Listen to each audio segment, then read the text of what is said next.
God Eater 3 is a 2018 action RPG developed by Marvelous and published by Bandai Namco.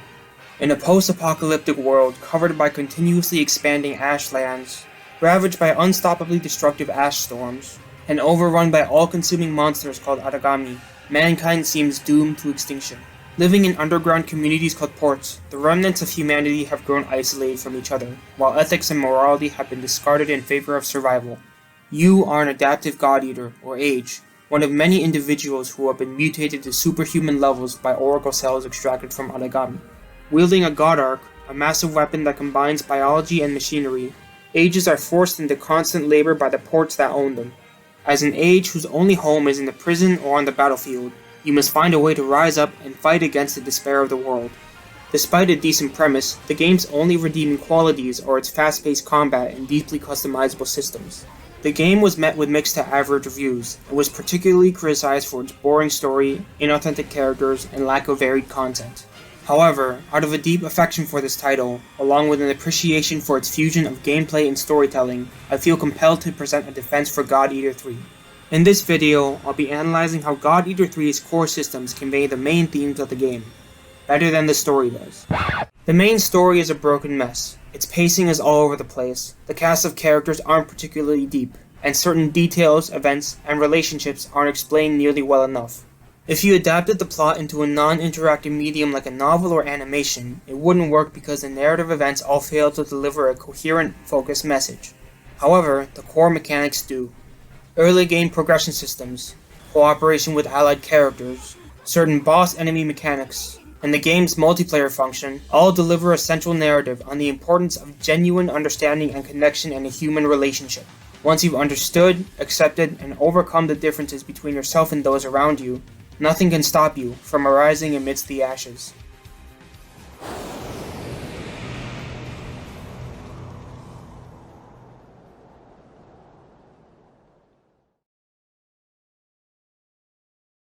Before moving on to deeper analysis, I'll give a quick rundown of the basic mechanics for those who are unfamiliar.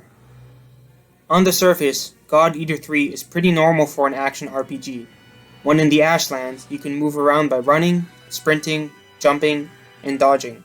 You also have a handy dive that lets you cover distance and deal some damage at the same time.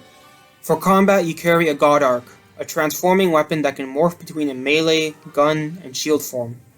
When your God Arc is in melee form, you can perform a Devour attack. Your weapon morphs into a giant mouth and bites onto an Aragami.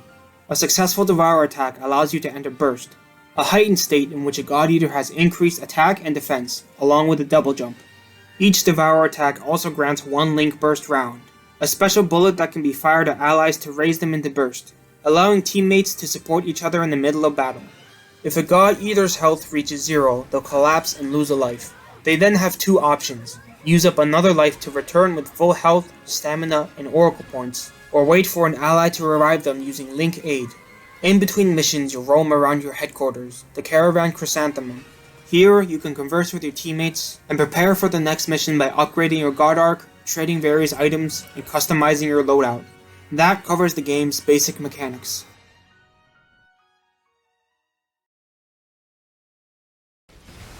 Over the course of the main story, you'll gain various powers that allow you to create your own unique battle style. Two abilities in particular, Burst Darts and Acceleration Triggers, convey God Eater 3's primary themes to their progression systems, which reward the player with strength for experimenting with new, unfamiliar options. Burst, mentioned previously, opens many new options in the middle of battle through Burst Darts, various special melee techniques only available when you're in Burst.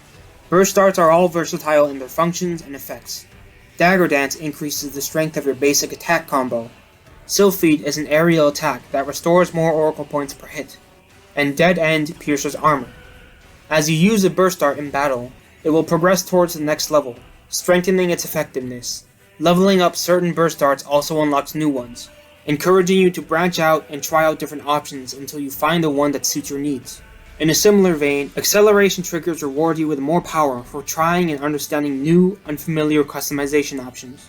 Acceleration Triggers are selectable equipment that grant various effects as you fulfill certain conditions in combat, making it easier to execute your preferred combat strategy. For example, if you make heavy use of Devour attacks, The Warlord acceleration trigger, which strengthens your burst darts after 4 successful Devour attacks, is perfect for you. Or if you prefer gun attacks, equip the Gunslinger option, which increases bullet power after your God Arc has been in gun form for 10 seconds. Like burst darts, using an acceleration trigger in battle also progresses it towards the next level. Initially, you'll only have 4 acceleration triggers at your disposal, each under a different activation category: an attack type, a defense type, a support type, and a Devour type. Leveling up an acceleration trigger also unlocks new ones, once again encouraging the player to experiment with unfamiliar options. Burst darts and acceleration triggers, which are unlocked early in the game, encourage you to experiment with various unfamiliar options and find what fits you. Through this process, you'll learn your own preferences, strengths, and weaknesses. This process of growing stronger through learning and understanding also extends to your God Eater teammates, whose distinct personality characteristics are conveyed through gameplay.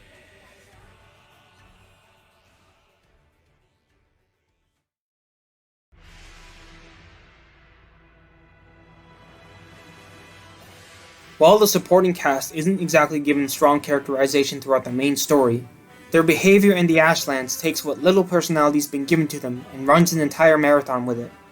Each ally character has a loadout of God Arc parts and a number of abilities which make up a unique fighting style and impart certain quirks to their behavior during missions, quirks that gel very well with their conveyed personalities. Here's a breakdown for 4 of the main ally characters. Hugo's defining traits are his perseverance, conviction, and long-lasting relationship with the player character. His God Arc is suited for close to mid-range combat, while his abilities are heavily focused on Devour attacks and firing link burst rounds. This makes him a well-balanced fighter who supports you by letting you reach and maintain high levels of burst during battle. Zeke is headstrong, prefers brute strength over strategy, and tends to act before thinking. His God Arc parts are entirely close combat focused, while his abilities are centered on increasing his outgoing attack at the cost of stamina, highlighting his reckless nature. He's a strong close-range attacker, but tends to run out of breath due to his stamina-hungry boost hammer. Claire became a God Eater because she wanted to help people, and her ideals are evident through her support healer setup. Her abilities are centered on restoring Oracle points and reducing the cost of ranged attacks, and she mainly engages enemies from afar with her gun. She'll heal characters when they're seriously injured, and one ability in particular, Careful, ensures that she'll save enough Oracle points to fire off an emergency healing bullet. However, Claire's penchant for ranged combat means that you or another ally will need to grab and maintain the enemy's attention, or else she won't be able to reliably position herself and attack. Lulu's character is largely based off of how she breaks free from indoctrination and becomes more free-willed. Her equipment setup is geared towards independent action, featuring abilities that let her hide from enemies, avoid enemy detection, move quicker, and gain damage bonuses when undetected. She excels at rushing in, unleashing some devastating hits, and slipping away, and other than her fragile stats, she's a very strong attacker. Each of your ally character's strengths and weaknesses will affect the dynamics of the mission, influencing her actions in the middle of battle. Making the best use of their strengths and learning how to cover everyone's weaknesses will make battles progress more smoothly, empowering the entire team through synchronization and understanding. And God Eater 3's most important mechanic, Engage, takes this to the next level. Engage is an ability through which two God Eaters enter an empowered state by mutually sharing and understanding their unique characteristics through a mental link. As you fight alongside another God Eater, you'll build up resonance, a telepathic phenomenon that represents trust and synchronization, and once it's filled up, you can execute Engage. While active, Engage grants both God Eaters Engage effects to each other, along with any acceleration triggers that might be active. In the case of allies, Engage effects once again contribute towards further building their personalities through gameplay. Hugo's effect gives a boost to melee damage and extends Engage's duration, symbolizing his long-lasting relationship with the player character. Zeke's effect reduces stamina cost and increases burst attack strength, meshing well with his gung-ho personality. Claire's effect increases shield defense, once again representing her desire to protect others. And Lulu's effect increases her movement speed, indicative of her independent, free-spirited nature. You can select your own Engage effect in the customization menu, but initially have access to only 3 options. This is where God Eater 3's cooperative mode comes into play. God Eater 3's multiplayer is executed through assault missions, which are narratively conveyed as large-scale operations in which multiple caravans cooperate to take down abnormally powerful Ashborn. but in terms of the game's function, they provide the player with new engage effects. When you connect to an assault mission, you'll join up to 7 other players through an online connection, and cooperate to take down a powerful Aragami within a short time limit. At the end of the mission, regardless of your group's success or failure, you are given 2 rewards. First, if any other player is equipped with a previously unseen engage effect, that engage effect becomes available for unlocking in the customization menu. Second, depending on your performance in the battle, you'll receive a number of engage points, which are used to unlock new engage effects. Your growth in strength, represented by new engage effects and engage points, is not earned by defeating the target Aragami. Rather, it is earned by simply meeting, fighting alongside, and understanding another God Eater on the battlefield. Alongside burst darts and acceleration triggers, engage is a key component of your arsenal, and you'll need to wield it masterfully to take down God Eater 3's toughest enemies. There is a victory inside us all. We can overcome. Ashborn are the game's big bad bosses. Narratively speaking, they're extremely powerful Aragami capable of wiping out several squadrons. But gameplay-wise, they're challenging enemies who stand as the antithesis to the protagonist's ideals, thanks to certain mechanics, Aragami devour attacks and burst. Defeat them. We'll put an end to the rain. It's all Like God Eaters, Ashborn can enter an empowered burst state if they successfully land a devour attack. Ashborn and Burst have modified movement and attack patterns, making them much more dangerous and likely to kill you. However, an Ashborn's true threat lies in the corruption inflicted by its Devour attack. A God Eater who's been devoured is temporarily affected by a debuff called Corruption, which prevents them from using Link Burst rounds and engaging. Additionally, if a God Eater with Corruption loses all of their health, they automatically go down and respawn, with no chance to be revived using Link Aid. I'm going to emphasize that last point. A God Eater struck by an Ashborn's Devour attack cannot give or receive aid by Link Burst rounds, cannot enter a mutually empowering link through Engage, and cannot be revived by teammates. The relationships you forge with your allies during this long journey are temporarily severed, and in the face of ultimate despair, you can rely only on yourself to survive. I don't think Ashborn are executed perfectly, but I think this is some of the best narratively connected boss design I've ever seen in a video game, creating an ultimate nemesis for the player that not only is an absolute beast, but also rejects everything the player character fights for through their mechanics, is an incredible fusion of storytelling and gameplay that I wish we could see more of. Ashborn's excellent narratively linked mechanics extend to the very end of the game, in particular with the main story's final boss, Odin.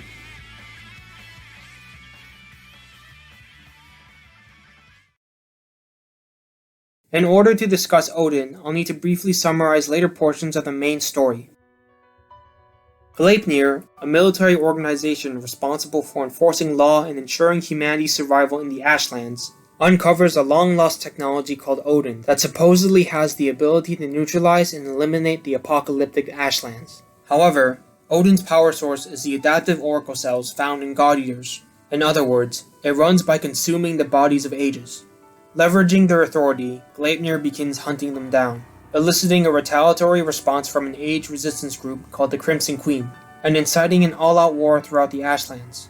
As the chaos rages on, it's revealed that the adaptive oracle cells found in ages originates from humanoid Aragami, a unique type of Aragami that takes a human form and possesses increased intelligence. If Odin consumes one humanoid Aragami, it wouldn't need to consume thousands of ages. The character Fim is one such humanoid Aragami, and throughout the course of the main story becomes a beloved member of the player character's family. Despite her childlike appearance, she's an incredibly capable learner, and upon discovering her true identity as a humanoid Aragami, decides to board Odin in an act of self-sacrifice. The war continues, and circumstances incite multiple ash storms to converge into an ash tempest, which could potentially consume the entire world. The protagonist group chases after Fim, who activates Odin to push back the first wave of the ash tempest. Yet instead of being consumed, she somehow survives, and attempts to push back the Ash Tempest's second wave. But Odin malfunctions, likely due to overexertion, and goes berserk. There's a severe lack of explanation that makes this sequence of events incredibly flimsy in terms of writing. But long story short, our precious family member is in that thing, so let's give it the beatdown and get Fim back. Odin is a fantastic final boss, not only because of its unique design and attack patterns, but also because of its imposing narrative presence. A number of Odin's attacks are derived from Ashborn you fought previously. Ra's Hyper Beam, Balmung's Frontal Charge, Anubis' raining pillars of light. Bringing back these attacks serves to give an air of finality to this fight, signaling that this is the culmination your long, arduous journey has been building up to. Partway through the fight, Odin will unleash a Devour attack that covers the entire battlefield, corrupting the whole team and entering Burst. With no Link Burst, Engage, or Link Aid at your disposal, you struggle against Odin's powerful moves until you see an icon appear above its head, so engage one last time.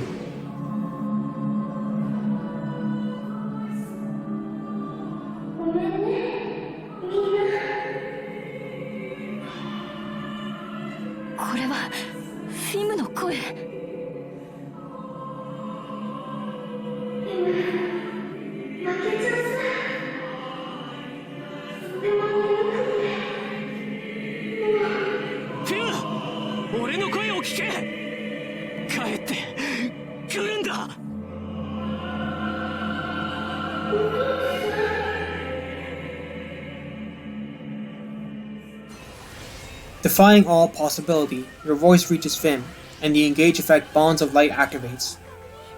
All party members are instantly raised to Burst Level 3, gain constant health regeneration, and stay engaged indefinitely. Dialogue indicates that the multi-weight Engage is neutralizing the activated Ash Blight. In other words, it's pushing back and eliminating the world-ending Ash Tempest. This is everything that God Eater 3 has been building up to, so I'll break it down by analyzing the narrative setting, Engage, and certain restrictions on this battle in particular. I think that the Ashlands are a metaphor for the malice that breaks human relationships, as it isolates the remnants of mankind both geographically and emotionally. Communities cling to survival in underground ports, which rarely interact with each other due to how dangerous travel in the Ashlands is. This survival has cost a good deal of their humanity, as ethics and morals have been tossed aside.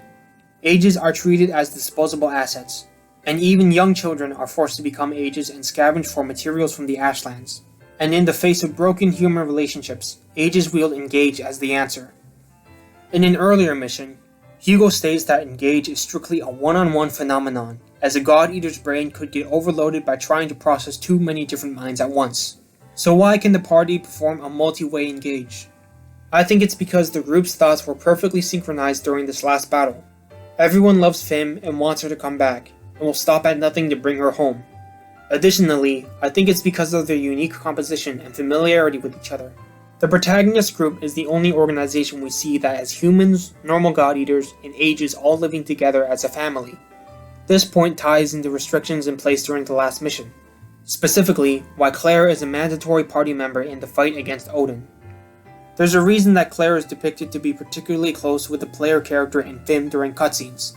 The protagonist, Fim, and Claire are a microcosmic representation of humanity in the Ashlands. The protagonist is an age, an individual victim to unfair treatment by those in power, with origins similar to members of the Crimson Queen. Yet instead of giving in to hatred, he faces hardships with determination. Fim is a humanoid origami, an entity from an entirely different species who initially struggles to form simple sentences, but eventually learns what it means to be human. She diverges from origami's tendencies for destruction, instead spreading love and affection. Finally, Claire was trained and raised by Gleipnir, the organization whose abuse of authority led to the unfortunate circumstances ages found themselves in. But she breaks free from Gleipnir's rigid, unforgiving nature, coming to see ages not only as equals, but as family. By making Claire a mandatory party member in the fight against Odin, it's guaranteed that, at the very least, the final multi-way Engage incorporates the player character, Fim, and Claire's minds. 3 completely distinct backgrounds, upbringings, and ways of thinking flawlessly unite and synchronize, understanding each other perfectly and pushing back the Ash Tempest, an agent of the relationship-severing Ashlands. And that's what God Eater 3 is all about, embracing the differences of everyone around you to reach a perfect level of understanding, and fighting back against the hatred that sunders so many human relationships. While its main story largely fails to coherently deliver this message, its gameplay mechanics all curate an experience that encourages exploration and experimentation with the unknown, reassuring its audience that even in the face of endless malice, genuine connections can never be broken.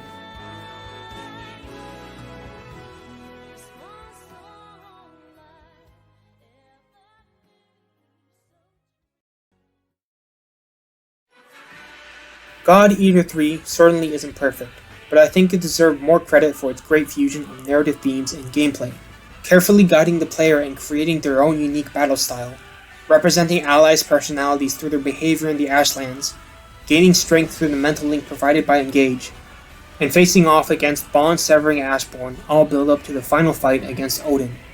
Individuals from different backgrounds and upbringings harmonize their thoughts and desires to the point of perfect, flawless understanding, and face off against the hatred and malice that blocks off and severs so many relationships.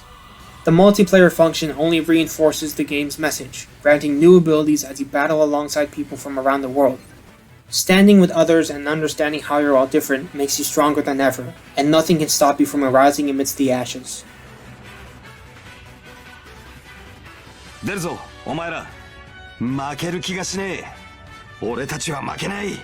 これがその答えだ。勝つまでは諦めねえ。最後まで気は抜けない。はあ、一気に切り崩す。せあ、不可能などないと証明してやる。Despite its admittedly weak story and shallow characters, God Eater 3 is one of my favorite video games of all time, next to universally acclaimed masterpieces such as Persona 5, Nier Automata, and Xenoblade Chronicles.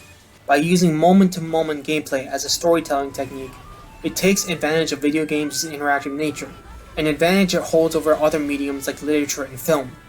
The fact of the matter is, video games are more than just silly playthings to waste time on.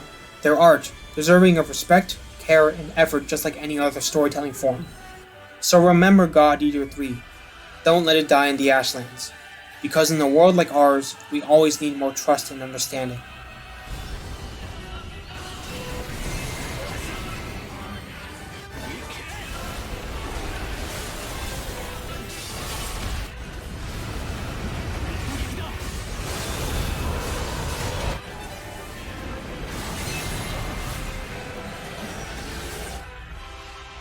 俺たちは諦めない。ここからだ。畳みかける。